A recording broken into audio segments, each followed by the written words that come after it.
Muito bem.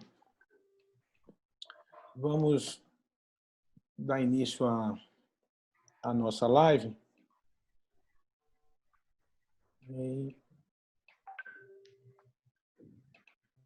Só um minuto.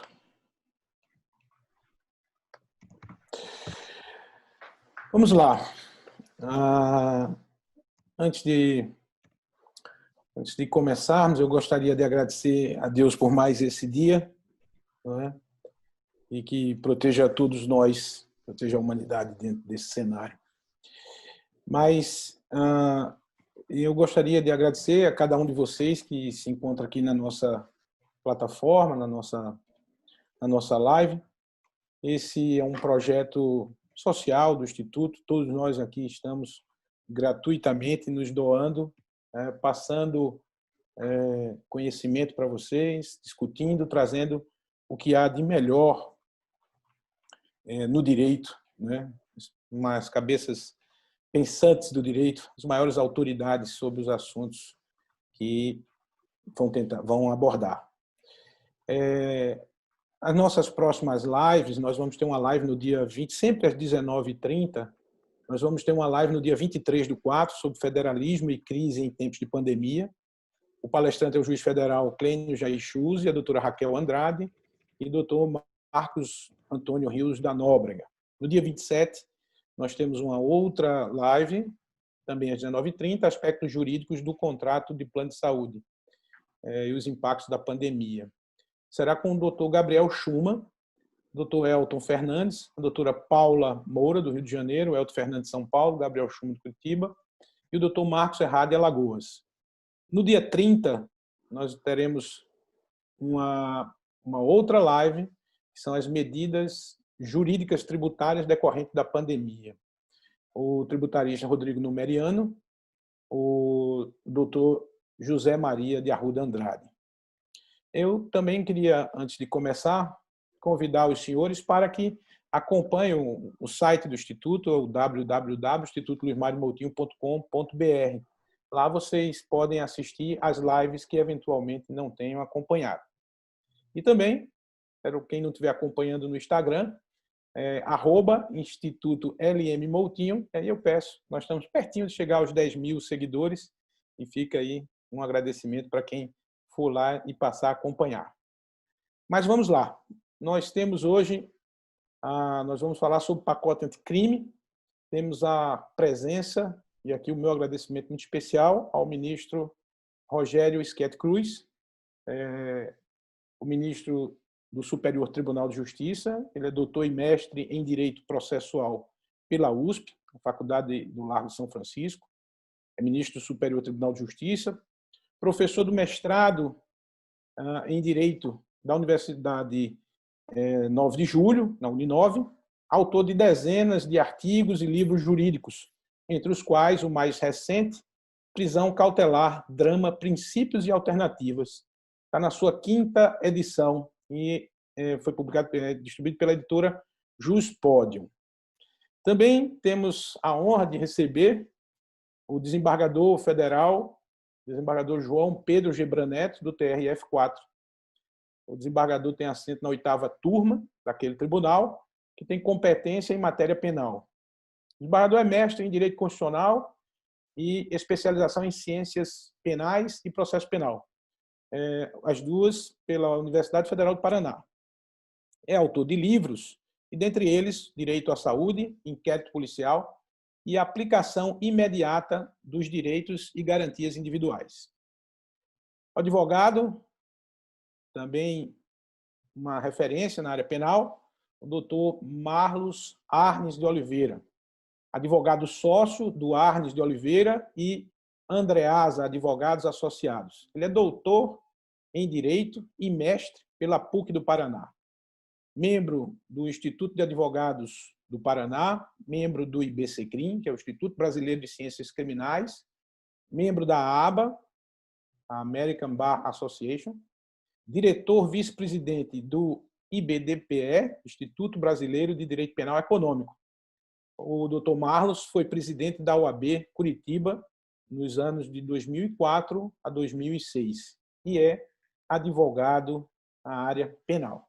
Aos senhores, meu agradecimento, meu respeito, muito obrigado, sejam todos muito bem-vindos. E eu passo a palavra ao mediador que vai conduzir os trabalhos, o desembargador João Pedro Gebran Neto. Muito obrigado, vamos ouvi-los.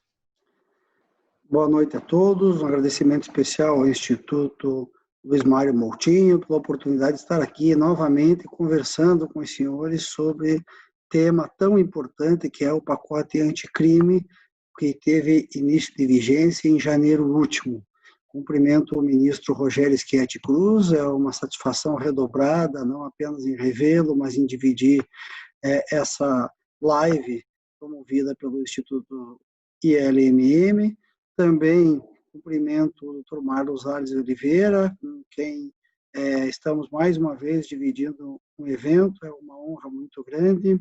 Cumprimento as senhoras e senhores que estão nos ouvindo aí, nos assistindo por intermédio dessa plataforma virtual.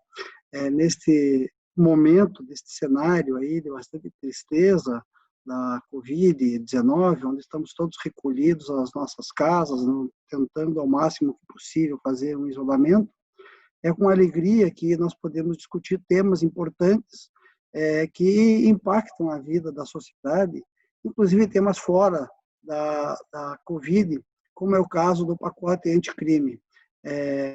Talvez seja, apesar do tema penal quase sempre ser pesado, talvez seja até um certo refresco, em vez de ficarmos escutando notícias mundiais sobre o impacto do coronavírus, nós podemos tratar de um tema que, por incrível que pareça, acaba se tornando um pouquinho mais leve do que esses números de casos de Covid ou de óbitos existentes em todo o planeta, e o nosso Brasil não é exceção. Pois bem, nós vamos tratar hoje sobre o pacote anticrime, a Lei 13.964, de 2019, que começou a vigorar em janeiro último. E esse pacote anticrime trouxe diversos institutos novos e diversas novas configurações de institutos já existentes no direito brasileiro. Mexeu bastante na parte do direito penal, agravando algumas penas, também modificando com o chamado confisco alargado, também trouxe modificação para o livramento condicional, e ainda a parte do direito penal, me parece bastante significativo ter ampliado o limite máximo de pena, de cumprimento de pena, de 30 para 40 anos. Mas nós vamos tratar aqui, na noite de hoje, de modo especial, os aspectos da legislação processual penal que impactaram e impactam de modo mais significativo o ordenamento jurídico brasileiro. Tem o juízo das garantias, que é uma modificação bastante significativa na legislação brasileira, e é disso que tratará daqui a pouco o ministro Rogério Schietti Cruz. Também trouxe um novo instituto, que é o Acordo de Não Persecução Penal, do qual tentarei trazer algumas reflexões e algumas preocupações dessa nova disciplina. A legislação modificou o acordo de colaboração premiada, reconfigurando e estabelecendo alguns detalhamentos para esse instituto, e disso tratará o Dr. Marlos Arnes de Oliveira. E, por fim, também modificou alguns aspectos das medidas cautelares, e, com muita propriedade, o ministro Rogério Schietti, que é autor de livros sobre o tema, também vai tratar desse tema. Vamos fazer um debate amplo, então, sobre algumas das novidades, alguns dos aspectos do pacote anticrime. E, com isso, passo a palavra ao ministro Rogério Schietti para fazer as suas considerações iniciais. Boa noite a todos. Inicialmente, o meu agradecimento ao doutor e professor Luiz Mário Moutinho pelo convite, parabenizando não só por esta iniciativa, mas também pela própria existência desse instituto, né, que leva o seu nome e que tem permitido difundir o conhecimento jurídico para toda a comunidade. É uma satisfação muito grande estar aqui hoje na companhia de dois reconhecidos nomes do direito brasileiro, o desembargador João Pedro Gebran Neto e doutor Marlos Arnes de Oliveira, sem dúvida alguma, duas referências do direito, em especial do direito criminal. eu inicio a nossa conversa, né, de uma maneira despretensiosa, trazendo alguma consideração sobre a figura do juiz das garantias, né, que, sem dúvida alguma, foi a mais polêmica, que integra o pacote, assim chamado pacote anticrime ou lei anticrime. Mas é preciso dizer antes o seguinte, este pacote, que na verdade é uma lei, ela surgiu a partir de um compromisso de campanha do atual governo e, portanto, tinha já um compromisso de apresentar no início do ano passado, de 2019, uma série de alterações na legislação criminal, tanto no Código Penal, quanto no Código de Processo Penal, quanto na Lei de Execuções Penais e algumas leis extravagantes, com o propósito declarado de endurecer, enrijecer o sistema, elevando penas, criando novos crimes, dificultando ou pelo menos reduzindo alguns benefícios da execução penal. E assim foi enviado ao Congresso Nacional o projeto no início do ano passado. Quando esse projeto já estava praticamente aprovado na Câmara dos Deputados, houve a inserção neste projeto de inúmeros dispositivos do projeto de Código de Processo Penal, que já tramitava e tramita ainda no Congresso desde 2009. Já foi aprovado no Senado e está em vias de ser aprovado na Câmara dos Deputados.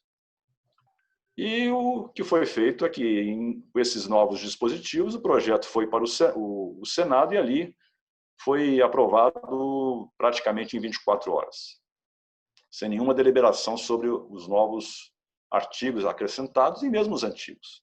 Houve um acordo, e esse projeto foi enviado à sanção e o presidente da República vetou alguns artigos, mas aprovou os que são considerados mais importantes, entre eles o que trata dessa figura do juiz das garantias. Como todos sabemos, o nosso sistema, tradicionalmente, sempre foi um sistema em que um juiz apenas cuida desde a fase da investigação policial, do inquérito policial, e depois, durante o processo, até a sentença, onde condena ou absolve o acusado, é o mesmo juiz. É o juiz que decreta a prisão preventiva, o juiz que recebe a denúncia do Ministério Público, o juiz que ouve as testemunhas em juízo, colhe a prova e depois sentencia. Esse modelo, no mundo todo, tem sido contestado. Qual é a ideia? Qual é a razão de ser do juiz das garantias? Um juiz que decreta uma prisão preventiva, ou um juiz que recebe a denúncia, um juiz que participa dessa fase inicial do processo, vamos dizer assim, de maneira geral, é um juiz que, de alguma forma, ele já se impressiona com as informações que ele recebe. De alguma maneira, ele se vincula psicologicamente com os fatos. E o juiz, para julgar, ele precisa ser, acima de tudo, imparcial. Ele não pode ter uma convicção previamente formada, ou formada desde o início da investigação. É importante que o juiz, quando vai julgar, esteja aberto a ouvir tanto os argumentos e as provas trazidas pelo Ministério Público, que é o titular da ação penal, quanto pelo advogado do acusado que o representa, para poder, então, formar a sua convicção e julgar livremente, de maneira imparcial. E o que praticamente todos os países ocidentais fizeram foi criar uma divisão de competências, de tal modo que haverá um juiz que, durante a fase do inquérito, cuidará dos atos necessários para a realização dessas investigações, eventualmente decretando a prisão preventiva do investigado ou concedendo-lhe a liberdade provisória, permitindo que seja interceptado o fluxo de comunicações telefônicas, determinando uma busca e apreensão na residência. E, com isso, esse juiz, digamos, não só permite a realização desses atos, controla a legalidade dessa investigação, mas também assegura ao investigado a preservação de seus direitos. Porque, se não há a figura do juiz, é possível que haja alguns abusos. Então, o juiz funciona como um supervisor, um controlador da legalidade e um órgão garante da observância desses direitos. Iniciado o processo, haverá um outro juiz que vai fazer a instrução e depois julgar a causa, né? Essa é a ideia do juiz das garantias. Então, não é nenhuma novidade. Nós temos praticamente todos os países que reformaram as suas legislações a partir da década de 70 do século passado. Na Itália, nós temos a figura que substituiu o antigo juiz. Nós temos hoje a figura que eles chamam Giudice dell'indagine preliminare, que é o juiz das investigações preliminares. Em Portugal também, o juiz de garantia, que faz esse papel. Na França, que é um país com uma tradição inquisitorial muito forte, em que ainda existe a figura do antigo juiz de instrução, que não é o mesmo juiz das garantias. Foi criado em 2000 a figura do juge de la liberté et de détention, né, o juiz que cuida das liberdades e das prisões durante o inquérito. Aqui no Chile, um país que não tinha uma tradição de um código moderno, também teve um novo código criando essa figura. Enfim, todos os países das Américas, nos Estados Unidos, nós temos a figura do grande júri, do pequeno júri. Todos os países têm alguma configuração parecida de separar essas funções. Faltava o Brasil. E nesse projeto de reforma do Código de Processo Penal, que tramita desde 2010, já constava, né, essa figura do juiz das garantias. Então, não é novidade, não é nada de novo, não é nada de excepcional.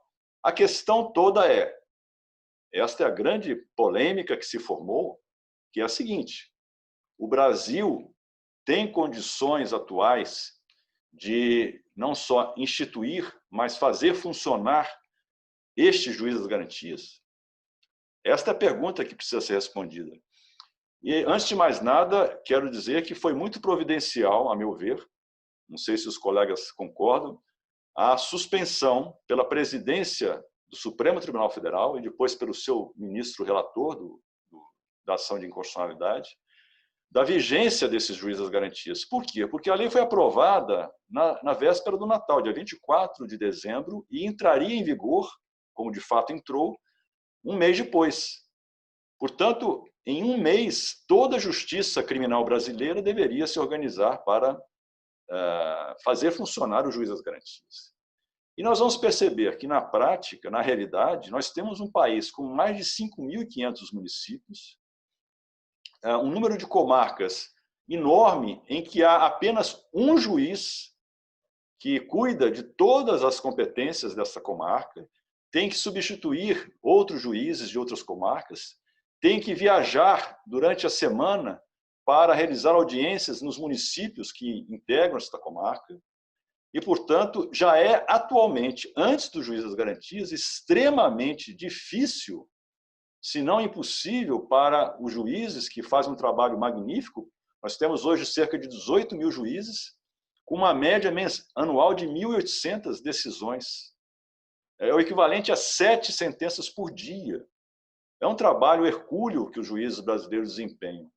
Então, pensar que esses mesmos juízes teriam que se organizar para dividirem essa sua competência, de tal modo que o juiz que funcionar como juiz das garantias não poderá depois ser o juiz que vai julgar a causa. Então, nós teríamos uma duplicidade nos processos, no que diz respeito à quantidade de juízes. Seria muito difícil, né? Um país com dimensões continentais, comarcas distantes, muitas vezes, com 100, 200 quilômetros uma da outra, e com todas as dificuldades, até estruturais, que esses municípios e o Poder Judiciário, infelizmente, ainda apresentam.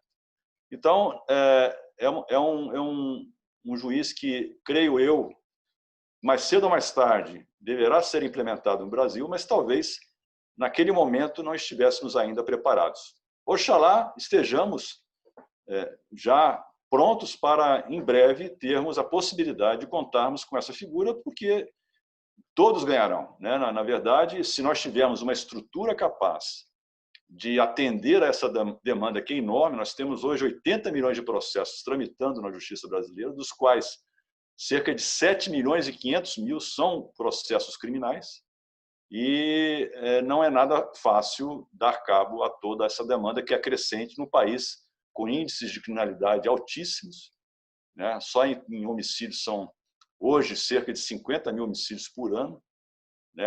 Roubos, quase 300 mil, estupros, 65 mil. É muita violência e muitos processos para serem administrados pelo Poder Judiciário. Mas tenho esperança de que, quanto a isso, nós estejamos avançando em breve para termos uma justiça cada vez mais qualificada. Acho que, inicialmente, seriam essas as considerações, embaixador Gebran Neto, sem prejuízo de que possamos aí avançar no debate e com a contribuição dos ouvintes, possamos esclarecer eventuais pontos que necessitem de algum complemento. Bom, fico feliz de várias das ponderações apontadas pelo ministro Rogério Schietti, porque vários dos pontos são motivos de preocupações da minha parte, como a efetividade dos juízes de garantias. Não vou entrar aqui em discussões sobre a constitucionalidade dessa legislação, até porque o Supremo Tribunal Federal, acredito que em breve deve se deparar com esse tema e também com esses impactos econômicos e estruturais que vão importar no Poder Judiciário se viermos a implantar o juiz de garantias. Mas eu gostaria de colher na oportunidade até uma manifestação do Dr. Marlos Arnes de Oliveira sobre o ponto, porque me parece que em São Paulo havia uma experiência de juízes de garantias implantados na capital, pelo menos, ou na região metropolitana, e em Curitiba nós não tínhamos exatamente um juiz de garantias, mas havia a central de inquéritos, que, ao final, em alguma medida, fazia esse papel. Então, eu gostaria de ouvir a palavra do advogado, que militava e que tinha essa experiência na Justiça Estadual do Paraná com atuação com a central de inquéritos. Eu, primeiramente, cumprimento o ministro Rogério Schietti Cruz, desembargador João Pedro Gebran Neto, faço uma saudação muito especial ao nosso amigo, Dr. Luiz Mário Moutinho, do Instituto, que está promovendo esse evento. Uma honra estar aqui presente. E, para nós todos, o juiz de garantias representa uma humanização do processo penal. Não há dúvida, e razão assiste ao ministro quanto às dificuldades nesse momento de implementação, mas, com o passar do tempo, por certo, encontraremos um caminho possível de implementar, valorizando ainda mais os juízes, que, como bem colocou o ministro, têm essas tarefas hercúleas de tantas sentenças, de tantos despachos e de tanto trabalho a ser feito todos os dias. Mas no processo criminal, esse afastamento do juiz que vai sentenciar, esse afastamento das provas, da coleta de provas, da instrução processual, me parece ser, como bem colocou o ministro, um ponto importante para nós caminharmos. Aqui em Curitiba, enquanto funcionou a central de inquéritos no âmbito da Justiça Estadual, a meu sentir, funcionava de forma adequada. Os processos todos eram conduzidos por esse juiz da central de inquéritos, a instrução, em especial, no momento da coleta da prova na esfera policial, era coordenada, autorizada ou não autorizada por esse juiz da central de inquéritos. Após a coleta da prova, recebimento da denúncia, era encaminhado às varas estaduais. Era um modelo que funcionava bem, também sofria suas críticas por um acúmulo, por um excesso de trabalho, em especial nessa central de inquéritos, mas fazia o primeiro afastamento do juiz que iria depois sentenciar das provas. Então, é assim o meu entendimento nesse início do nosso debate, que muito me dá prazer, doutor Gebran. Obrigado. Nesse meu papel duplo aqui, de moderador e de futuro expositor, eu gostaria de ouvir a opinião do ministro Rogério sobre a questão de que me parece que a mudança do Código de Processo Penal teve um aspecto nessa dos juízes de garantias, ou de uma forma geral, porque isso também reflete em outros pontos da mudança, que procurou afastar qualquer intervenção ex officio dos magistrados. Isso vale para o acordo na persecução penal, por exemplo, mas em outras medidas cautelares que o ministro vai falar adiante, e isso me pareceu bastante salutar. O que eu sempre fiquei em dúvida é se nós, juízes, e por isso eu falo diretamente com o ministro, que tem a experiência de ter sido promotor de justiça, procurador-geral de justiça, inclusive, e agora magistrado já há bastante tempo, e por isso bastante experimentado, se nós, juízes, já não exercíamos um papel de juízes de garantias. Ou seja, se a verdadeira vocação do magistrado não é ser um juiz de garantia, independentemente desta figura criada. Eu vejo que nós vamos criar, na verdade, estamos criando mais um degrau na jurisdição, nós estamos criando um degrau do juiz de garantias, mais o juiz de primeiro grau, mais o juiz do tribunal e os tribunais superiores. As experiências do Paraná e de São Paulo nunca ousaram sair da capital. E mesmo o ministro fez uma referência ao Chile, que ainda não tenho certeza se já implantou integralmente naquele país os juízes de garantias, mas ele levou anos na estruturação do seu poder judiciário para implantar juízes de garantias de modo mais largo. Então, essas questões, no fundo, me atormentam. Eu não tenho nenhuma objeção de ordem fundamental, de ordem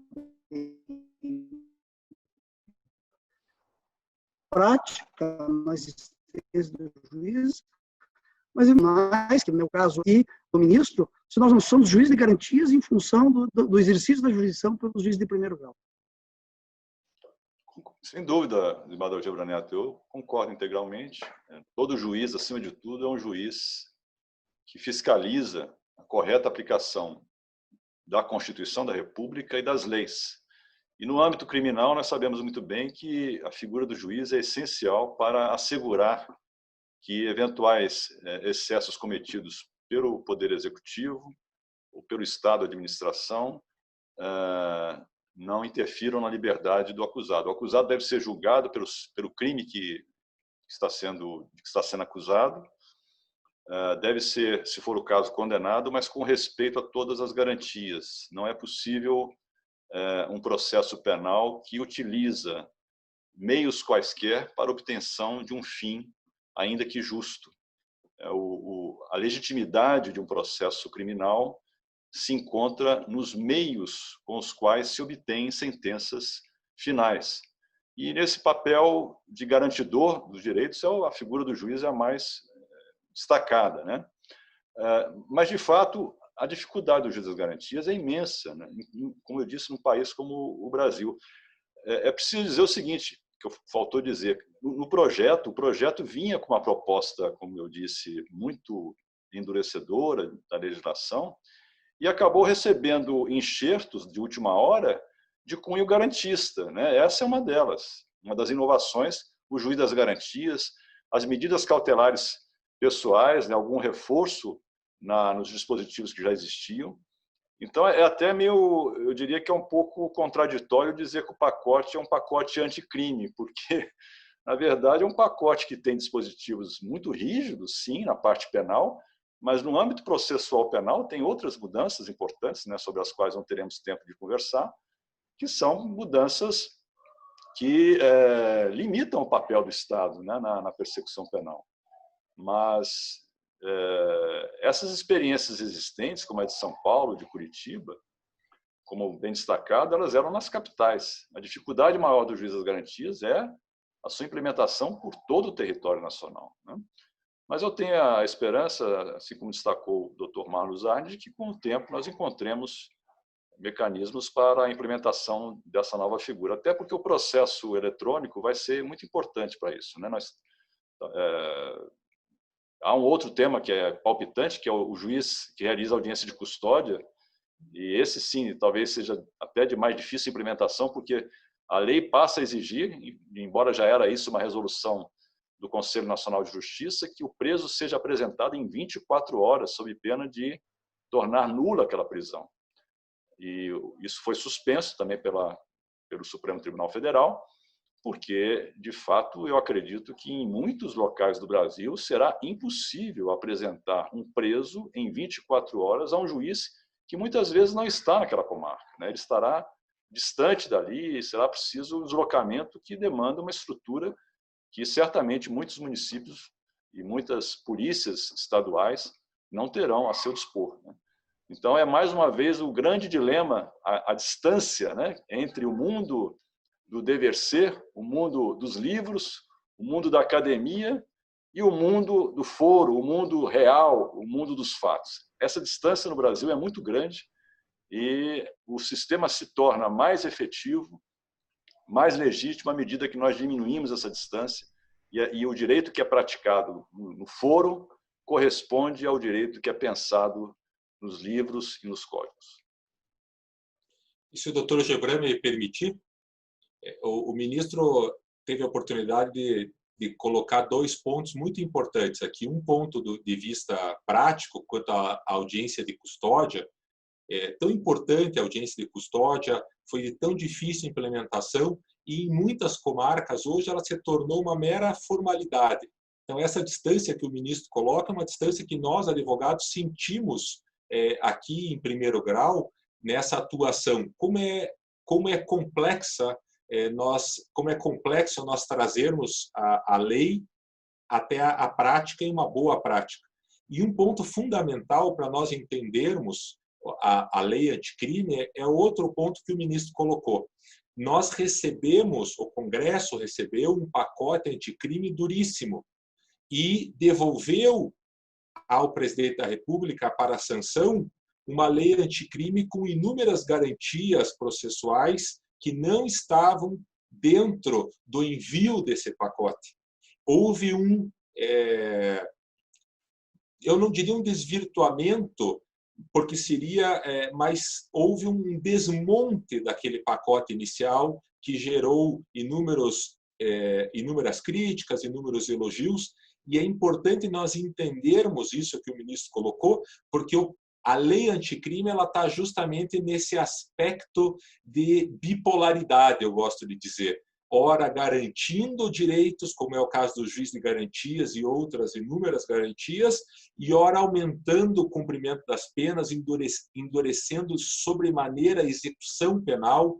Então ela vai e vem, e novamente o que eu sinto, ministro, é que falta uma política criminal que o nosso Congresso tenha definido e que possa agir numa linha única e não ficar indo e vindo e causando essas dificuldades todas. É como tenho pensado e refletido. Ministro, e me parece que nós temos ainda um problema adicional, para além da estruturação do primeiro grau dos juízes de garantias, é sobre o funcionamento desse instituto, vamos chamar assim, no segundo grau.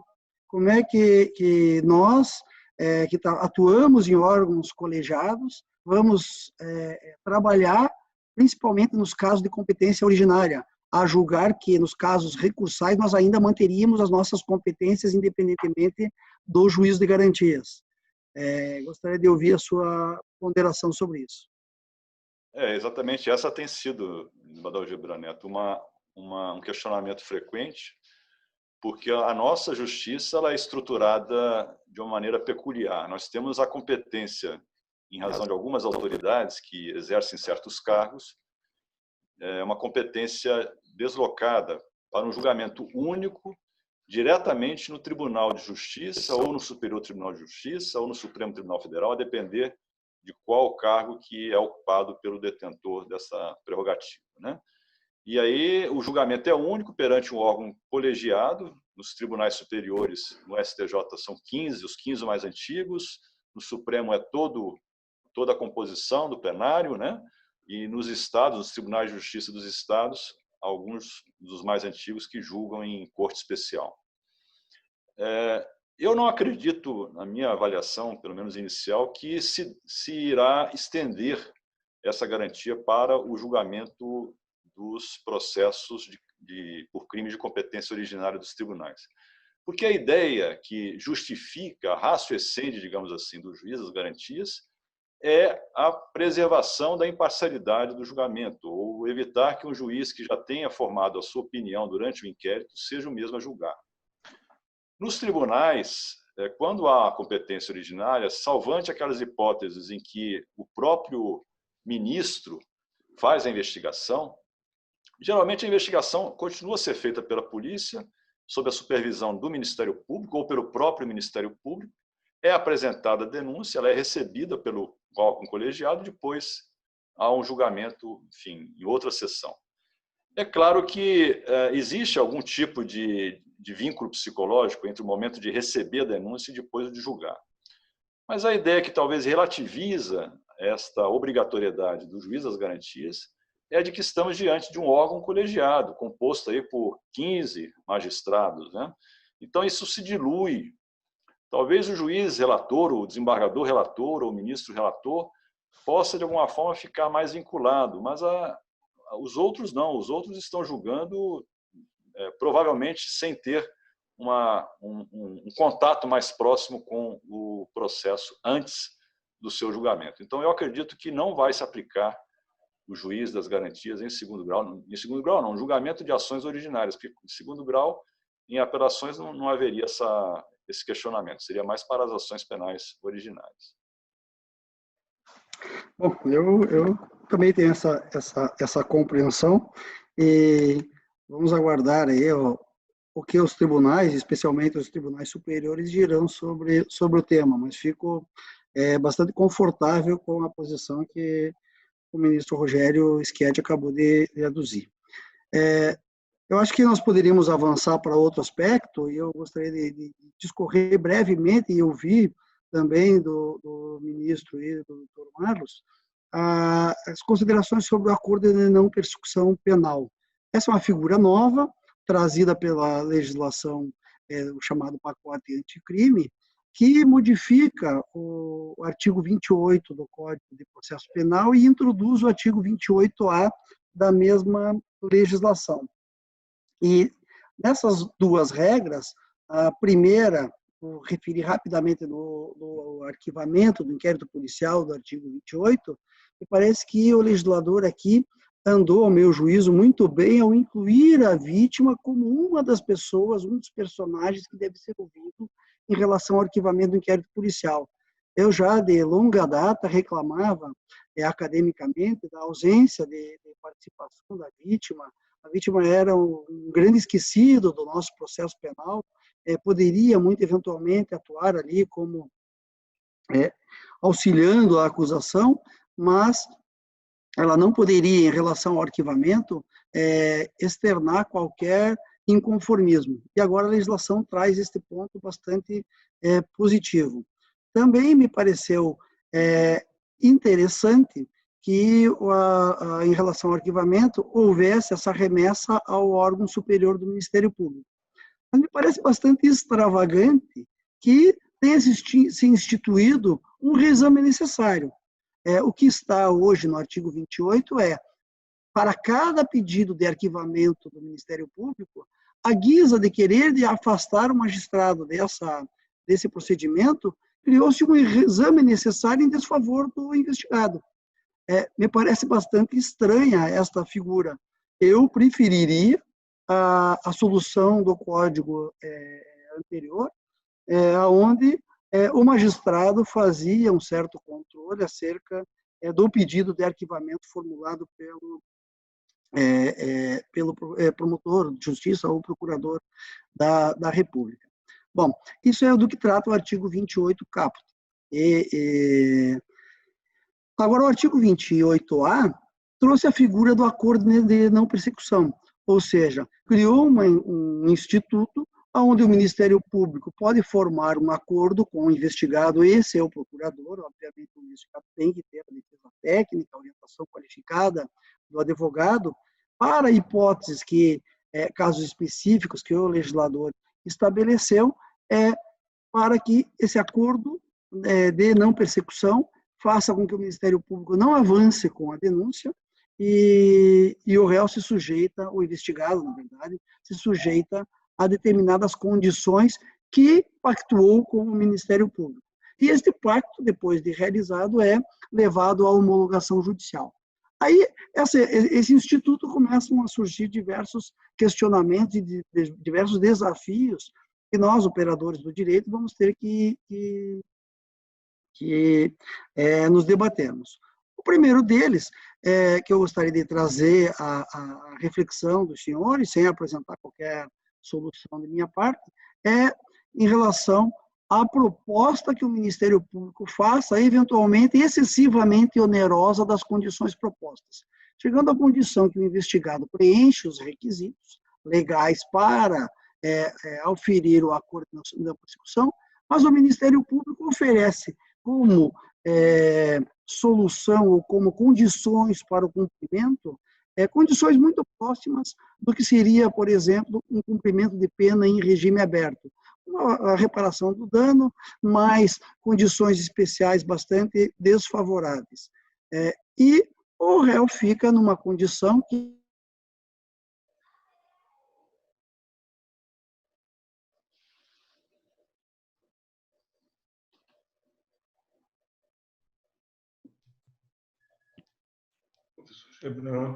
Perdemos a conexão.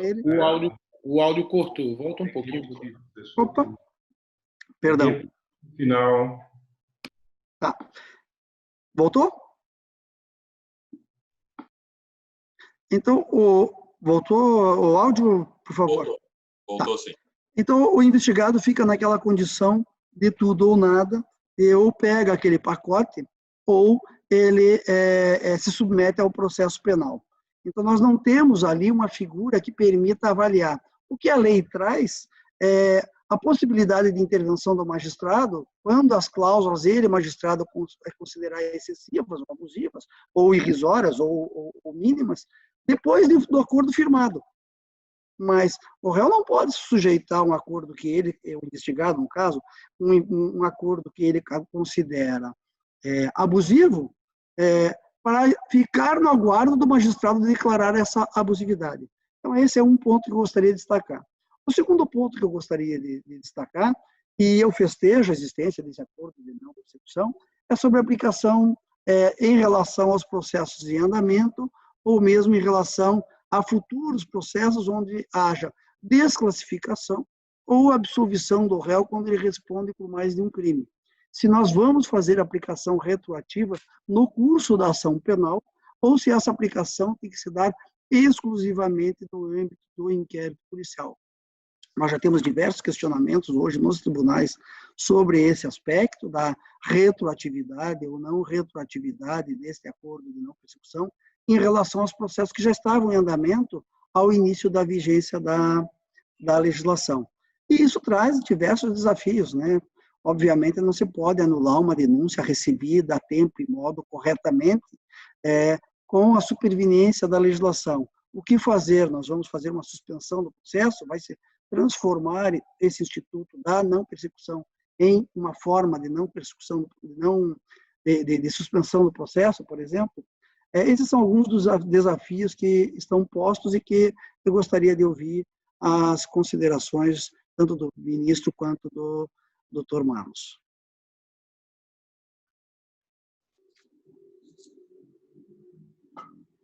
Quem seria o primeiro? O ministro. Tá. Bem, em relação à segunda ponderação, e ambas são muito pertinentes,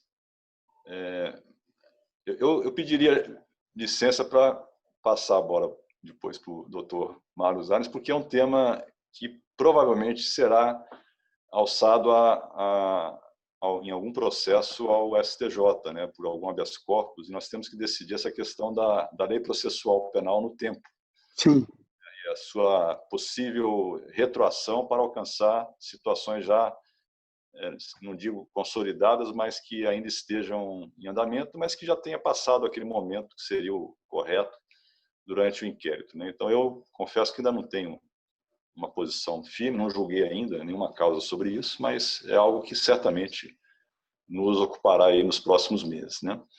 A ponderação anterior do desembargador João Pedro Gebran Neto é muito importante porque ela diz respeito a algo essencial e talvez uma das melhores inovações, pelo menos do ponto de vista normativo da nova lei, tem a ver com isso, que é a determinação do artigo 3º-A da Lei 13.964, né, o pacote anticrime, que diz o seguinte: o processo penal terá estrutura acusatória, vírgula, vedadas a iniciativa do juiz na investigação e a substituição da atuação probatória do órgão de acusação. A meu modesto sentir, este é o artigo mais importante, porque ele tem uma natureza principiológica que inspira, ou deveria inspirar, não só estes dispositivos aqui, mas todo o processo penal. Porque, como bem mencionou o desembargador Gebrand Neto logo no início, o juiz, ele é um juiz que garante a lisura do procedimento e a observância das garantias, de que todos nós, inocentes e culpados, somos titulares. Então, eu me pergunto se um juiz, ao receber uma proposta de homologação de um acordo de não persecução penal, considere que este acordo é insuficiente para os fins punitivos, digamos assim, ele devolverá para o Ministério Público agravar os termos do acordo. Me parece que ele estaria aí assumindo uma função acusatória e substituindo-se ao Ministério Público, né? Talvez fosse o caso simplesmente de dizer que ele poderia se recusar a homologar o acordo. Sem esse tipo de análise que ele, se fizer, aí sim estará já antecipando um convencimento. Pelo menos, espera-se que não seja esse o juiz a julgar, porque senão ele estaria fadado a uma sentença condenatória, na medida em que ele já disse que o acordo foi insuficiente e que aquele tipo de crime deveria ensejar uma punição muito mais grave ao seu autor.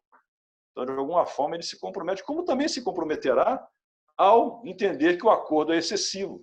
Mas, pelo menos neste aspecto, ele estaria cumprindo a função judicial de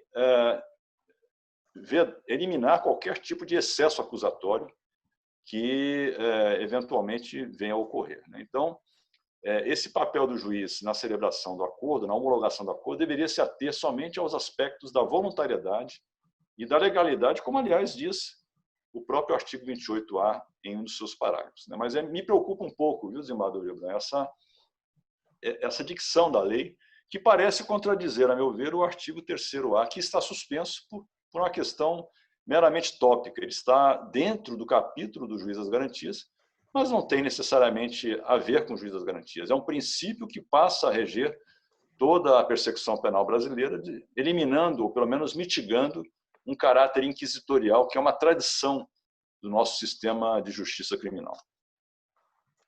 Doutor Marlos. Nós temos, desembargador Gebrand, desde janeiro, enfrentado aqui no escritório, em todos os processos cuja pena vai até 4 anos, as mais variadas manifestações ministeriais. Eu diria que 90% delas encaminhando uma proposta de acordo. E uma parte delas, e especificamente uma delas, entendendo que esse acordo não caberia, pois o processo já estava em fase de interrogatório e, portanto, já tinha ultrapassado aquela fase inicial onde poderia ser proposto o acordo. Nos demais processos, inclusive alguns já depois do interrogatório, em fase de alegações finais, o juiz tem, via de regra, aberto o prazo para que o Ministério Público e a defesa se manifestem sobre a possibilidade de acordo. Então, a discussão se a lei pode se aplicar ou não, do ponto de vista prático, acabou sendo atropelada e me parece que nós estamos caminhando no sentido, em primeiro grau, no sentido de sempre ser possível fazer o acordo independente do momento processual. Eu confesso que, além dos 2 pontos que o senhor bem trouxe em relação a uma situação muito onerosa no acordo trazida pelo Ministério Público, me preocupa ainda mais a questão da confissão. E eu acredito que, nesse ponto, a lei ela errou. Nós não deveríamos, a meu ver, ter trazido o elemento da confissão como um requisito do acordo de não persecução penal. Nós, em 95, fizemos uma opção na Lei dos Juizados Especiais de trazer a transação penal e a suspensão condicional do processo. Nesses dois instrumentos não trouxemos a questão da confissão. A transação tem funcionado bem, a suspensão condicional tem funcionado melhor ainda, a meu ver. E no acordo de não persecução penal, para aqueles crimes sem violência, sem grave ameaça, pena mínima inferior a 4 anos, em que não haja crime continuado, vários crimes, a confissão, especialmente nos crimes ditos econômicos, acaba impossibilitando o acordo por parte da defesa. Explico. Se nós temos, na maior parte das vezes, nos crimes econômicos, uma ação cível que acompanha a ação penal, uma ação de improbidade, uma ação civil pública, ou mesmo uma ação administrativa, ou que seja apenas um auto de infração fiscal, ao confessar o crime na esfera penal, eu estou fazendo um acordo na esfera penal que pode ser uma boa alternativa para o réu, mas eu estou fazendo prova contra a minha própria pessoa na esfera civil, na esfera administrativa ou na esfera fiscal. Então, existe uma ação direta de inconstitucionalidade que está discutindo essa questão específica da confissão. Essa ação é movida pela Associação Brasileira dos Advogados Criminalistas. Está sendo discutida essa questão específica da confissão. E eu confesso que aqui, nesse período muito curto de janeiro a abril, eu acabei não recomendando até o momento a nenhum cliente que fizesse o acordo, porque estou entendendo que esta confissão, nos casos que se apresentaram, acaba trazendo um prejuízo ainda maior do que eventual excesso na proposta por parte do Ministério Público. Então, entendo que pode ser proposto o acordo nos processos em andamento, me preocupo com a questão da onerosidade e me preocupa mais ainda com a questão da confissão. Doutor Marlos, talvez a jurisprudência, e aqui é um exercício de futurologia, pudesse caminhar à semelhança do instituto que existe nos Estados Unidos com aquele plea Alford, que é o réu reconhece que há uma boa base para a investigação, neste caso, né? Lá é quase sempre o plea Alford é no âmbito processual e não pré-processual, mas sem se declarar culpado, ele reconhece que há um leque de circunstâncias ou de indícios que lhe são desfavoráveis, mediante motivo pelo qual ele celebra o acordo, sem que ele venha a reconhecer a prática do crime. E talvez nesse particular viesse aí em socorro da solução e da questão apresentada em relação à confissão. Porque se não se exige confissão para suspensão do processo, que é mais do que a não persecução, parece que não faria muito sentido se exigir a confissão para fins de uma não persecução penal, ou seja, sequer denúncia vai haver para esses casos. Mas há, sim, uma entre aspas, transação, uma negociação, onde a parte se submete a determinadas condições para evitar que haja, pelo menos, o processo penal. Seria essa assim, a colocação que eu faria sobre o ponto da confissão. Talvez o legislador tivesse preocupado em impor sanção para aquele que não reconhece que tenha cometido o crime, mas essas sanções, evidentemente, não são penais propriamente ditas, vez que elas antecedem o processo penal e, se descumpridas essas condições, essa negociação, aí sim ele pode vir a se sujeitar ao processo penal e às sanções penais propriamente ditas delas decorrentes. Tem uma pergunta aqui, vou encaminhar ao ministro Rogério, que veio por parte do Paulo Ricardo Sullivan, diz que, considerando a digitalização dos processos, é possível que se compreenda viável os magistrados sejam juízes de instrução e julgamento de alguns feitos e de garantias em outros feitos, ministro?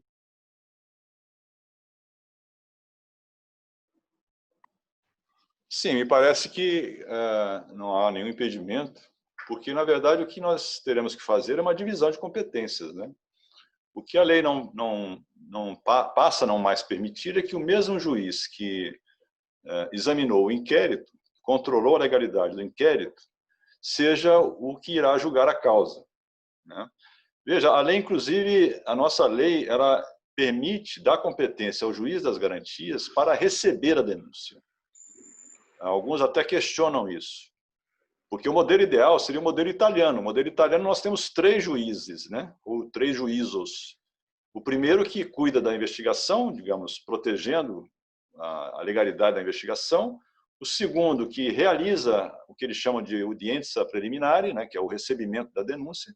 E o terceiro, que geralmente é um juízo colegiado, que vai julgar a causa. Então, o modelo ideal são 3 juízes. É claro que isso num país de dimensões menores, um estado unitário, né, em que existam, enfim, essa possibilidade seria ideal. Mas no Brasil, volto a dizer, a nossa opção foi por 2 juízes. E nada impede que um juiz seja, numa ação, o juiz das garantias, e na outra ação ele seja o juiz que vai julgar, e trocando, invertendo as posições com outro juiz da comarca. Nós poderíamos ter uma comarca com um juiz de competência criminal, um juiz de competência civil. O juiz de competência civil poderá, por exemplo, realizar a função de juiz das garantias nos processos de natureza criminal, né? E é claro que terá que haver alguma compensação aí nessa distribuição de feitos.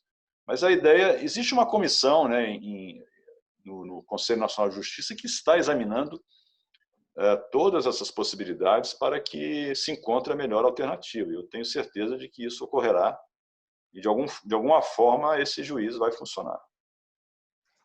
Bom, só gostaria de registrar, o Cleverson Cremonés também encaminhou uma consideração sobre a confissão, parece que já foi atendida aí com as palavras do Dr. Marlos Arnes, e também o Rodrigo Carneiro Maia, que também está nos assistindo e formulando perguntas, fez considerações dizendo que aquilo que destaquei em relação às condições colocadas em alguns processos pelo Ministério Público, mais gravosas, eventualmente até do que a sanção que poderia advir da condenação, ele acaba por concordar com as manifestações que externamos. Então, cumprimento as pessoas que estão nos assistindo e acho que já podemos avançar para outro tema. O horário vai correndo, literalmente, e aí o Dr. Marlos poderia trazer aí algumas considerações sobre a colaboração premiada, que restou bastante modificada pela nova legislação. A Lei 12.850, Dr. Gebran, de 2013, foi profundamente alterada pela Lei 13.964, a Lei Anticrime. Nós temos claro agora que a colaboração premiada é um meio efetivo de obtenção de prova. Nós precisamos lembrar rapidamente aqui que a delação premiada na década de 90 já existia, era muito utilizada, em especial naqueles crimes relacionados ao tráfico. Com a 12.850 em 2013, em especial com a Operação Lava Jato e a série de operações que dela desdobraram, mais as operações da Polícia Estadual, dos GAECOS, nós tivemos uma infinidade de acordos. Já 2 ou 3 anos atrás, em alguns artigos, eu apontei que este excesso de acordos poderia trazer um esgarçamento do Instituto. Em boa hora, a Lei Anticrime trouxe modificações legislativas que abarcaram situações práticas que os advogados, Ministério Público e magistrados vinham já tratando de forma objetiva quando elaboravam os acordos. A primeira e mais importante, eu destaquei 4, e muito breve nos meus apontamentos para seguirmos de forma dinâmica aqui na nossa live. O primeiro deles diz respeito à primeira reunião de acordo.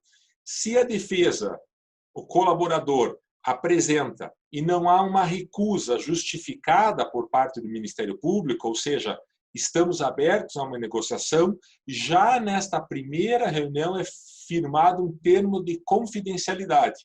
E esse termo de confidencialidade vincula as partes que, a partir dali, só podem desistir do acordo se houver uma justificativa, uma justa causa para essa não continuidade. Vejam como isso é importante. Logo que a 12.850 de 2013 passou a vigorar, nós tivemos um caso em que o acordo evoluiu muito bem, o colaborador iria a interrogatório e foi alinhavado com o Ministério Público que antes do interrogatório, meia hora antes ou 40 minutos antes, firmaríamos o acordo de colaboração, o que alteraria sobremaneira o seu interrogatório, inclusive. Tudo já encaminhado, o acordo revisado, os anexos feitos, indo para a audiência, e isto aconteceu no outro estado da federação que não o Paraná, nós recebemos um WhatsApp do Ministério Público informando que o acordo não seria assinado. Até hoje não se sabe qual o motivo ou o porquê que o acordo não foi assinado, porque ele acordado já estava. Então, este tipo de procedimento com a lei anticrime, ele passou a ser impossível, porque é preciso uma justa causa para que, depois de iniciado o acordo, ele não avance. Evidentemente, se ele será sacramentado, homologado, isso é uma outra questão. Mas, a partir do momento que as partes estão na mesa, para elas saírem da mesa, precisa haver uma justa causa. Também acertou a lei, ao meu ver, quando deu um papel mais importante ao juiz nesta fase da colaboração premiada. Se antes o juiz era um mero homologador, averiguando a regularidade, a legalidade e especialmente a voluntariedade do agente colaborador, hoje o juiz faz uma análise da adequação dos benefícios. E isso é fundamental porque, na prática, nós avançamos com benefícios que não estavam propriamente dentro da legislação. Por exemplo, os regimes diferenciados de cumprimento de pena. Isso a lei anticrime absolutamente hoje veda. Você tem que ter o regime inicial da pena e a evolução do regime absolutamente dentro da lei. Isso não pode ser alterado por comum acordo das partes. Então, a adequação do cumprimento da pena e dos benefícios do colaborador com aquilo que ele falou serão realizados e observados pelo juiz na audiência de homologação. E o juiz, como já podia antes, agora continua podendo, recusar o acordo e devolver as partes para que faça uma adequação, se for o caso. Então, nós começamos a perceber que a lei anticrime, no que diz respeito à colaboração premiada, trouxe situações que, na prática, nós já vínhamos utilizando, tanto o Ministério Público quanto os advogados que trabalham nessa área. Fundamental foi a lei trazer que não podem ser decretadas medidas cautelares pessoais ou de bloqueios de bens, as prisões, etc. E sobre isso o ministro vai fazer o fechamento no nosso evento sobre as medidas cautelares, mas elas não podem ser decretadas com base unicamente na colaboração premiada. Também não pode o juiz receber a denúncia ou a queixa apenas com base na colaboração premiada. Também não pode o juiz dar a sentença apenas com base na colaboração premiada. Lembrem que no início da fala, a colaboração é um meio de obtenção de prova. Então, se o colaborador não trouxe as provas, é preciso que as autoridades localizem essas provas e que, além da palavra do delator, nós tenhamos outras provas que ratifiquem a sua fala, pois a sua fala, somente por mais relevante que seja, não pode deferir as medidas cautelares, recebimento da denúncia e a sentença. A legislação acolhe o posicionamento que vinha sendo defendido pela segunda turma do Supremo Tribunal Federal, que caminhava fortemente nesse sentido. Então, a legislação já deixou isso claro também. E fecho essa fala com a questão do escopo da colaboração premiada. Nós tínhamos, entre as partes, defesa e Ministério Público, um casamento. O colaborador precisava contar todos os seus crimes. Com a Lei 13.964, houve uma limitação. Não a fala do colaborador, nem a investigação, mas se põe um limite na obrigação de colaborar. Vou explicar. Se nós temos a investigação de uma questão de corrupção no estado do Paraná e o colaborador vai colaborar nessa investigação, o limite da colaboração dele está aqui no estado do Paraná. Evidentemente, se ele sabe coisas da corrupção no estado de São Paulo, ele pode relatar, mas se ele não relatar, ele não tem a imunidade em relação a esse crime praticado em São Paulo, mas ele também não pode ter o seu acordo rescindido, porque lembrem, a omissão dolosa de fatos do colaborador leva à rescisão do seu acordo. Então, há uma limitação, a lei traz essa limitação para que o colaborador fique centrado dentro do objeto da investigação. Esses são, a meu ver, os principais 4 pontos que rapidamente eu trago para o debate, sendo esse o meu entendimento, doutor Gibran. Bom, cumprimento pela sua introdução ao tema da colaboração e, antes de passar a palavra ao ministro, eu gostaria de fazer uma breve ponderação se o doutor Marlos não acha que a lei, ao estabelecer que a adequação dos benefícios ao regime de pena, na forma lá do parágrafo 7º, inciso 2º, se não acabou por restringir bastante o âmbito da própria colaboração, uma vez que muitas vezes as penas para alguns casos são bastante elevadas, e desestimular a realização de acordos. Ou seja, se o réu, ao final e ao cabo, mesmo com a colaboração, tiver uma pena de 7 ou 8 anos ou mais, ele vai acabar cumprindo esta pena em regime inicial fechado. E o que a experiência demonstrou ao longo dos últimos anos, antes da modificação legal, é que se estabelecia ou um pequeno período de cumprimento da pena em regime fechado ou até mesmo esse regime diferenciado. Será que a legislação não acabou por, ao pretender um novo remédio, não acabou fulminando a colaboração? Ou dificultando? Eu penso que esse ponto dificultou bastante, doutor Gibran, e também a mudança de entendimento do Supremo em relação à prisão em segunda instância, em que pese eu entender, evidentemente, que não cabe a prisão antes do trânsito julgado, que só se dá ao final da última decisão do Supremo, é preciso reconhecer que, ao mudar a sua jurisprudência, o Supremo também dificultou um pouco o interesse pela colaboração, assim como o senhor bem trouxe essa questão do regime inicial da pena, e são fatos que acabam afastando aquele afã de colaborar. De outro lado, eu entendo, olhando a experiência do CADE na área administrativa concorrencial, que nós vamos diminuir o número de acordos, mas vamos qualificar os acordos. Aquelas pessoas que procurarem o acordo efetivamente serão aqueles que mais trarão benefícios para o Estado com informações relevantes para o acordo.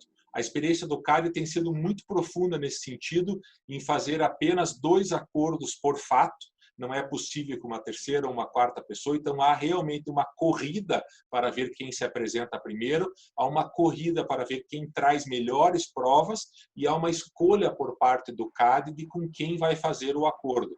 Então, a meu sentir, nós vamos assistir isso também no processo penal. Vamos diminuir a quantidade de acordos e vamos ter mais qualidade no acordo.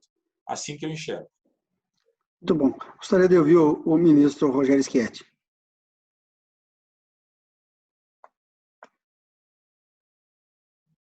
Neste ponto, me parece, caros colegas, que a lei trouxe uma série de inovações que só vem a confirmar aquilo que nós 3 estávamos dizendo. É uma lei que tinha o propósito de, digamos, endurecer o sistema, mas ela veio a proteger o acusado, né? E a meu ver, com razão nesses casos, porque há muitas críticas quanto ao Instituto da Colaboração Premiada, ou mais particularmente a delação premiada, né, que eu entendo como uma espécie do gênero colaboração premiada. Muitos até hoje não aceitam sequer participar, né, como advogados, dessas negociações, porque nós aprendemos na faculdade, né, que uma uma pena deve ser o resultado de um processo em que se oportunizem as partes a produção de provas e a demonstração de suas teses, seja para condenar ou para absolver, né? Os conceitos de verdade e justiça caminham para e passo, e não é possível, pelo menos em princípio, que uma sentença seja ao mesmo tempo justa e distante da verdade. Mas nós sabemos que a tendência mundial, creio que, seguindo o exemplo do direito norte-americano, seja a de também admitir uma justiça penal de consenso. Mas essa justiça penal de consenso ela assume variadas formas. Mesmo nos Estados Unidos, nós temos a possibilidade de acordos penais em que o réu necessariamente admite a sua culpa, como a possibilidade de que ele assuma uma pena sem confessar o crime, né? O que eles chamam de nolo contendere. E na Itália nós temos a figura dos pentiti, né? Os arrependidos, que, enfim, foi uma figura responsável pelo desmantelamento de algumas organizações criminosas, né? As máfias da Sicília, de Nápoles e da Calábria. Então, é uma tendência mundial. O que a lei fez foi trazer uma série de detalhes que não existiam antes e que realmente tornavam, de uma certa forma, muito vulgar esse instituto. Hoje fica claro que, por exemplo, o réu deve falar por último, né? O réu que foi objeto de uma delação premiada. Fica claro que ele não pode ser obrigado a renunciar a um recurso. Fica claro que ele não pode ser preso ou denunciado, e muito menos condenado, com base em apenas uma colaboração premiada, ou com base em colaboração premiada. E também fica claro que o juiz deve, como fiscal do direito também, porque o Ministério Público também é um fiscal do direito, né? É preciso que no Brasil também tenhamos essa compreensão, e acredito que a quase totalidade dos membros do Ministério Público a tem, de que o Ministério Público não é só um órgão de persecução penal, é um órgão que fiscaliza a correta aplicação da lei. E por critérios de objetividade, que são critérios expressamente adotados em outros diplomas processuais penais do mundo, o Ministério Público é obrigado não só a formar prova que lhe sirva para acusar, mas também a não se cegar diante de evidências que, de alguma forma, beneficiem o investigado. Ele tem um compromisso com a verdade, um obbligo de verità, como dizem os italianos, né? Enfim, ele está ali para cumprir o papel formal de acusar, mas não é um antagonista pessoal do investigado. Então, com essa postura, o juiz pode exercer esse controle sobre eventuais excessos, né, que tenham constado desse acordo, no pressuposto de que o acordo justo é aquele que realiza um correto equilíbrio, um equilíbrio entre os interesses de uma persecução penal, os interesses punitivos do Estado, e, de outro lado, os interesses de preservação da liberdade de cada um. Quando há um desequilíbrio de forças, o juiz deve atuar, né, para, enfim, permitir que, renunciando-se à verdade, que é a verdade que seria obtida num processo, se tenha o cumprimento de uma pena, fruto, pelo menos, de um acordo voluntário, né, não necessariamente espontâneo, mas voluntário, e estritamente legal, dentro dos termos previstos em lei, né? Então, é nesse sentido que eu acho que nós devemos avançar, e a lei, nesse ponto, foi muito bem redigida, trouxe vários dispositivos que tornaram mais clara esse choque de interesses, mas assumindo uma postura de realmente não permitir que se vulgarizasse o Instituto, que estava sendo aplicado, em muitos casos, de uma maneira muito elástica, né? E praticamente seguindo o modelo norte-americano, onde 90% a 95% de todos os casos criminais são julgados ou são decididos por meio de um acordo penal. O que é preocupante porque, muitas vezes, e lá isso ocorre, aqui não, mas muitas vezes, o acusado nos Estados Unidos troca o seu direito a permanecer vivo pela sua sujeição à prisão perpétua, né? Para não ser executado, para não ser condenado à pena de morte, ele assume a autoria de crimes para, pelo menos, permanecer vivo. Isso dentro de um sistema que não exige, como aqui no Brasil, a corroboração desses fatos que foram objeto do acordo. Eu acho que o grande mérito do nosso sistema de justiça consensual, nesse aspecto, é exigir que os fatos que foram objeto do acordo sejam demonstrados em juízo. E esse acordo só será válido se, em juízo, mediante o contraditório judicial, com a igualdade processual, com todas as possibilidades que ambas as partes têm de produzir prova e apresentar suas argumentações, aquilo que foi objeto do acordo seja controlado, verificado e examinado pelo juiz em sua sentença. Me parece que, nesse aspecto, a legislação melhorou efetivamente para exigir muito mais do colaborador do que diz respeito a provas que deve trazer para corroborar aquilo mesmo que ele declara. E a sistemática anterior, em alguns casos, havia uma série de declarações, mas a prova material concreta do que estava sendo declarado nem sempre era trazida naquele momento de homologação. E depois, ao curso do processo, poderia não vir nada a despeito desse acordo já ter sido homologado. E o que poderia fazer o juiz ao final desse sistema era diminuir os benefícios, mas não dizer que o acordo não valia porque ele já estava homologado, a despeito da prova não ter sido tão suficiente ou ser insuficiente. Mas eu gostaria de deixar aqui para o Dr. Marlos a pergunta do Cleverson Cremonese.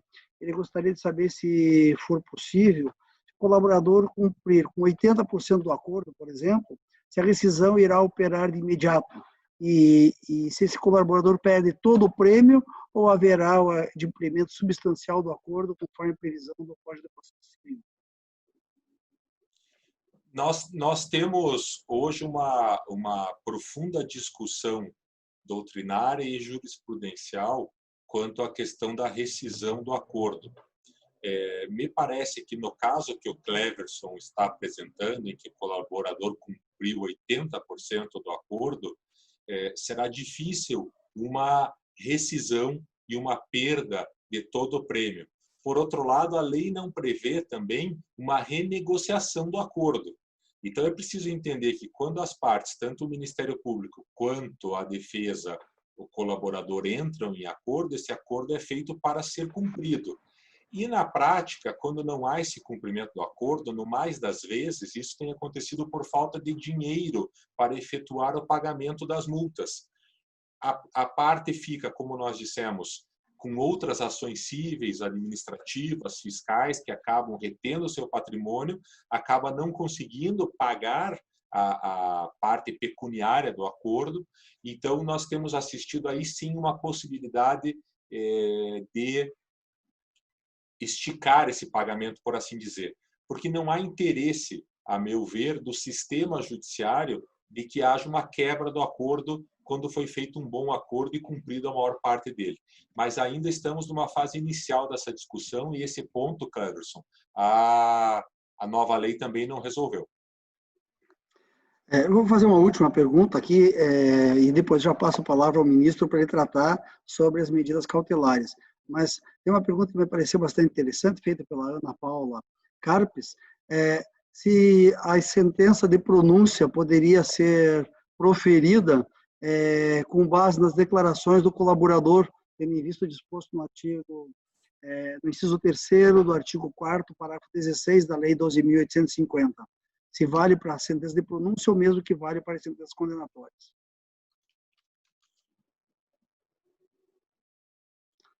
Doutor Marlos, o senhor que vai falar sobre colaboração. Pois eu confesso que não encontrei porque a Lei 12.850, no artigo mencionado pela Ana Paula, ela impede a sentença condenatória com base apenas nas declarações do colaborador. Ou seja, nós precisamos ter algo além da colaboração, precisamos ter outras provas. Na questão da sentença de pronúncia, num caso de colaboração, se for feito com base nas declarações de apenas um colaborador, a meu ver, também não será válida essa sentença de pronúncia. Não sei se foi nesse sentido que a Ana Paula Carpes perguntou, mas se foi nesse sentido, a sentença de pronúncia no Tribunal do Júri ter sido formulada com base num colaborador, me parece também que não pode essa sentença ser proferida com base apenas na colaboração. Teria que ter outros elementos de prova. Eu, até o momento, não tive na minha experiência uma colaboração premiada em crimes de sangue. Portanto, desconheço a colaboração num caso que envolva Tribunal do Júri.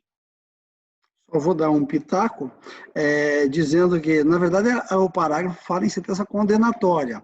E a sentença de pronúncia, malgrado seja uma sentença, ela não é condenatória, ela é apenas remete o processo para a fase subsequente. Mas acho que o ponto é interessante e merece a controvérsia. Ministro Rogério, está com a palavra. A menção que fiz até é porque no outro inciso ele diz que não pode ser recebida a denúncia. Se não me falha a memória, no inciso 2º, ele não pode receber a denúncia. Evidentemente, a sentença de pronúncia não é nem condenatória, tampouco um recebimento de denúncia. Mas fazendo uma interpretação a favor do réu, não, é por isso que eu defendi a minha opinião, mas vale a nossa reflexão. Muito bom. Ministro Rogério, está com a palavra para tratar do que bem lhe aprover, mas combinamos que seria de medidas cautelares ou acautelatórias. Esse é o tema, a meu ver, mais,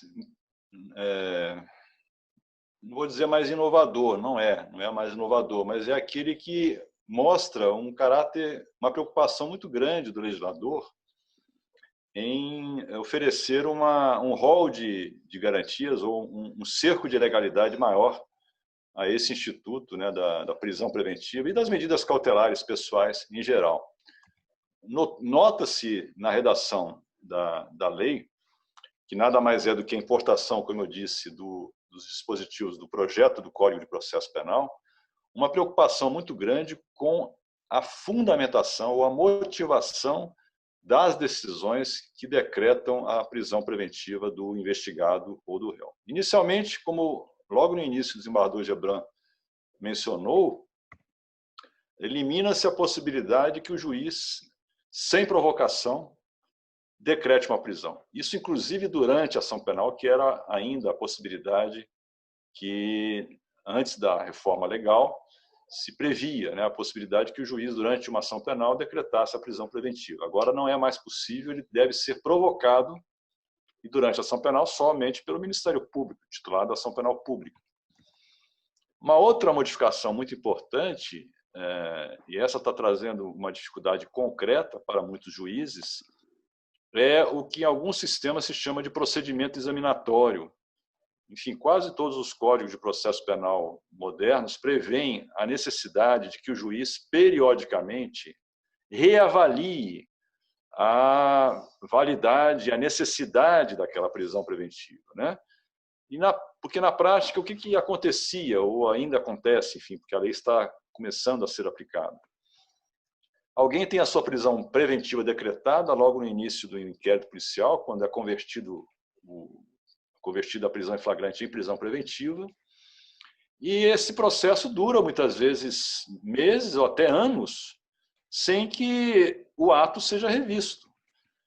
O nosso Código de Processo Penal previa e prevê apenas um momento, ou dois, dependendo do procedimento, em que o juiz deveria reavaliar essa decisão, que é na decisão de pronúncia nos crimes dolosos contra a vida, no procedimento do Tribunal do Júri, e na sentença condenatória, em qualquer processo. Então, tanto na sentença condenatória quanto nos casos do júri, na pronúncia, o juiz é obrigado a novamente examinar o caso concreto para saber se mantém o réu preso ou não. Ele pode, inclusive, prendê-lo nesse momento se ele estiver solto, mas é importante que ele se dedique a examinar a situação cautelar do réu, do acusado. E a gente observa, né, o desembargador Gebran Neto, na sua experiência também no TRF, e lá no STJ eu tenho observado, e o doutor Marlos como advogado também, que nem sempre os juízes realizam este exame da maneira como deveriam, ou seja, com um refazimento, digamos, desse juízo cautelar. Porque muitas vezes a pessoa está presa e deixou de existir o motivo para que ela se mantenha presa. Nós hoje temos uma quantidade imensa de medidas alternativas à prisão. São medidas cautelares pessoais que foram introduzidas em 2011 no nosso sistema e que ainda é uma novidade para alguns juízes, que trabalham ainda somente com a prisão preventiva. A prisão preventiva é a última das medidas cabíveis, é a mais grave, a mais onerosa e, portanto, deveria ser aplicada quando nenhuma outra medida cautelar servisse para acautelar aquele bem que está em risco de perecimento, que ou é a instrução, a prova, né, ou é a própria aplicação da lei, ou a ordem pública, ameaçada, por exemplo, quando se trata de alguém que é reincidente, contumaz, autor de crimes e que, portanto, em liberdade pode cometer novos crimes e provavelmente vai cometer novos crimes e, portanto, precisa ficar preso. Mas existem situações em que, mesmo estando presente esse risco, há outras medidas que podem atender ao mesmo objetivo da prisão preventiva sem o mesmo ônus. Nós temos que pensar que a prisão preventiva é uma medida excepcional que é decretada enquanto o processo perdura e que, portanto, não há ainda afirmação de culpa, né? E mesmo quando se trata de um crime grave, é importante que o juiz faça essa análise. E essa análise não pode ser feita uma única vez, ela tem que ser renovada. Então, nesse aspecto, eu acho que foi um grande avanço do Código, embora traga um ônus, digamos assim, judicial, enfim, um trabalho a mais para os juízes, sem dúvida alguma, né, que terão que reexaminar os decretos de prisão a cada 90 dias. Mas isso é feito, repito, em qualquer Código de Processo Penal moderno. Além disso, a lei é muito clara em dizer que o juiz não pode decretar uma prisão ou manter uma prisão sem que ele forneça argumentos concretos, sem que ele simplesmente se reporte aos termos da lei. Ele deverá se ocupar de indicar concretamente quais são os motivos que o levam a entender que a prisão é o único meio de proteger o processo ou a sociedade. Isso ele deve fazer indicando os fatos concretos. Não é mais possível a subsistência de decisões estereotipadas, decisões que se remetem aos termos da lei, ou decisões que muitas vezes extraem a necessidade da prisão pelo simples título do crime. Um tráfico de entorpecentes é um crime grave, sem dúvida alguma, as penas costumam ser altas. Mas há situações de tráfico de entorpecentes que não são tão graves. Ou mesmo quando são graves, nada indica que aquela pessoa deva permanecer presa durante o processo. Eu dou um exemplo que é muito corrente, que é o da mãe que nunca na vida praticou um tráfico, né? Enfim, já é uma senhora de idade, e o filho está preso pelo tráfico ou por um outro crime qualquer, e ele lhe implora que leve para ela uma quantidade X de maconha, que é exatamente para que ele possa, inclusive, ter algum tipo de subsistência dentro do presídio, porque ele está ali no meio de facções criminosas, e se ele não introduzir essa droga, ele poderá ser punido. Evidentemente que isso é crime, isso deve ser punido, e essa mãe que levar a droga ao filho deverá ser punida pelo direito penal. Mas eu pergunto, qual é a necessidade dessa senhora permanecer presa durante o processo? Em uma situação que, claramente, ao final do processo, a pena poderá ser cumprida em regime aberto. Ela será punida, mas em um regime de pena aberto. E, no entanto, nós vemos uma quantidade imensa de mulheres presas no Brasil sob essa acusação, sem ter sido ainda proferida a sentença condenatória. E, ao final, ela terá sido presa cautelarmente por um tempo maior do que a própria pena. Então, são essas e outras sinalizações da reforma, a meu ver, trouxeram um dever de motivação muito maior por parte do juiz e um direito do acusado de ter a sua situação cautelar examinada com mais critério. Inclusive, houve a importação do Código de Processo Civil de 2015, daquele dispositivo que lá era o artigo 489, parágrafo 1º, e agora é o 315, parágrafo 2º do Código de Processo Penal, que é onde se encontram os vícios decisórios que um juiz pode incorrer no exame de uma medida cautelar, né? Então, eu acho que a lei trouxe avanços. É claro que, repito, talvez ainda estejamos distantes na prática desse modelo normativo, mas é um norte de atuação que deverá orientar todos os juízes, todos os magistrados, de uma maneira geral, na aplicação das cautelas pessoais penais.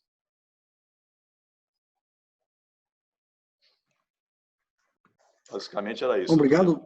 Temos outros temas aí que nós podemos esmiuçar, Não, mas mas em geral seriam essas as principais ponderações que eu teria a fazer sobre medidas cautelares.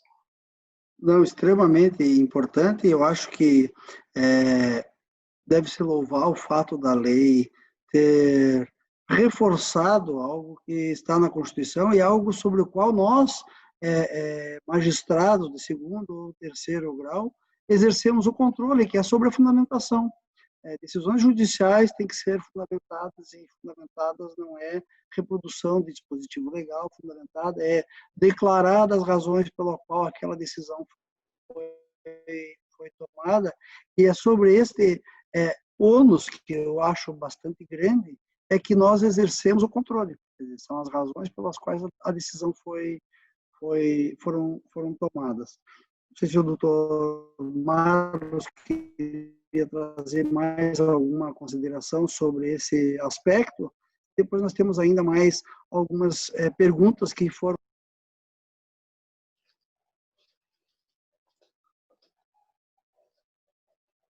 Eu apenas tenho a agradecer essa verdadeira aula que o ministro Schietti nos deu ao tratar das cautelares e, como bem disse, do dever de motivação. Portanto, é concordar e agradecer. É uma grande aula. Obrigado, ministro. Acho que tem um ponto também importante que a gente poderia acrescentar antes das perguntas, né? A lei, nessa dualidade, né, de que falou o doutor Marlos, né, é quase uma bipolaridade, digamos assim, né? Ela trouxe dois dispositivos que se antagonizam de uma maneira muito evidente, né? No parágrafo 2º do artigo 310, é dito que o juiz, se o juiz verificar que o réu é reincidente, tem outras hipóteses, mas vou me ater a essa, dado o nosso tempo escasso. Se o juiz verificar que o réu é reincidente, ele está proibido de conceder a liberdade durante o processo.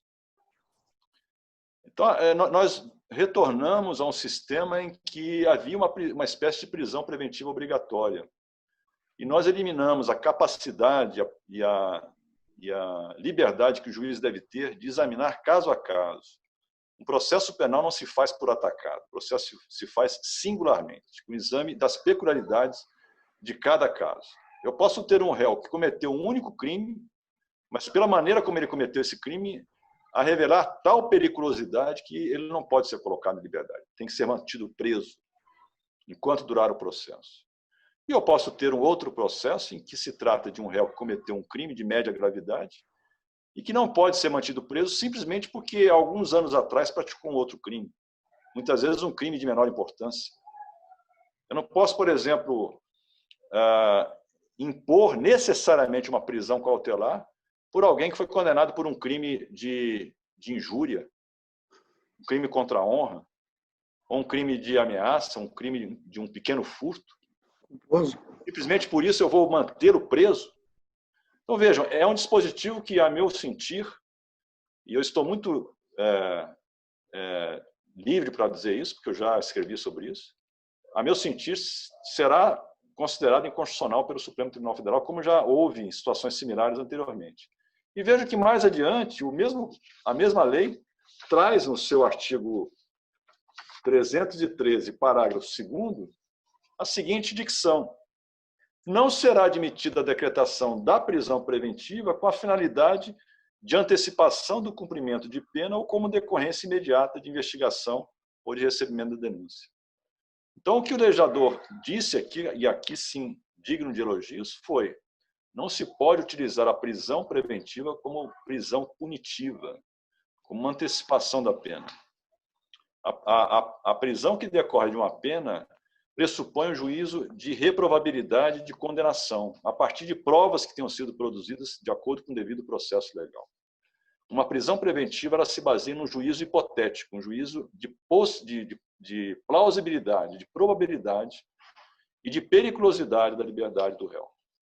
Então, são dois juízos distintos. Não se pode transformar uma prisão preventiva em uma prisão punitiva, uma prisão-pena.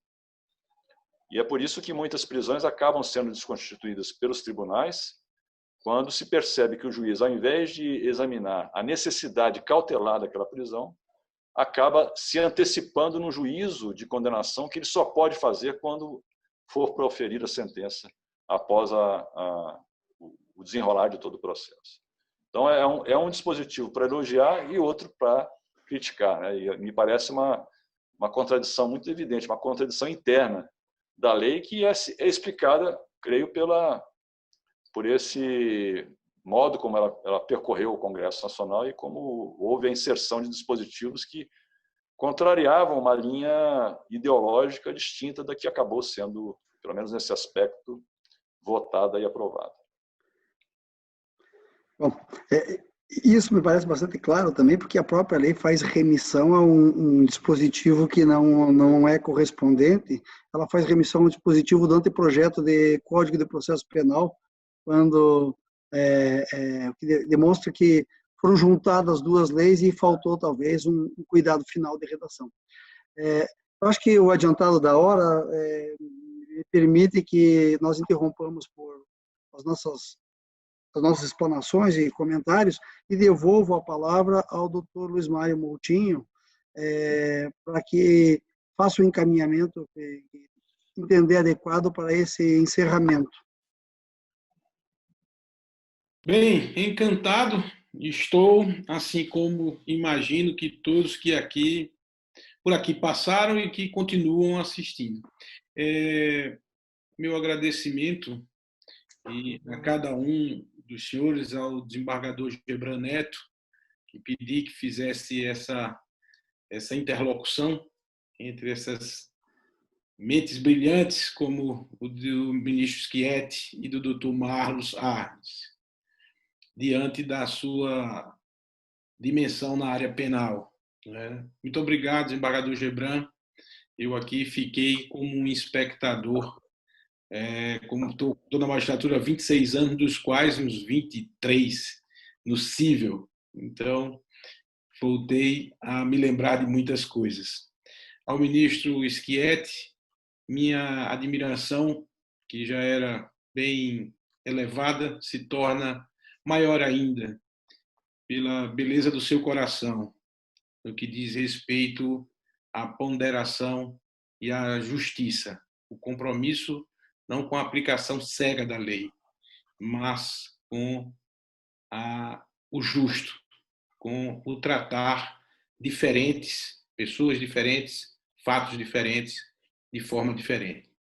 Dr. Marlos, parabéns pelo poder de síntese, pela capacidade de didática, de falar sobre temas complexos, permitindo que todos pudessem ter acesso a essa informação de maneira clara. Desembargador Gebran Neto, muito obrigado por estar sempre aqui por perto e obrigado a todos vocês que ficaram até agora, acompanhando. Curtam esse material, estará disponível na videoteca do Instituto.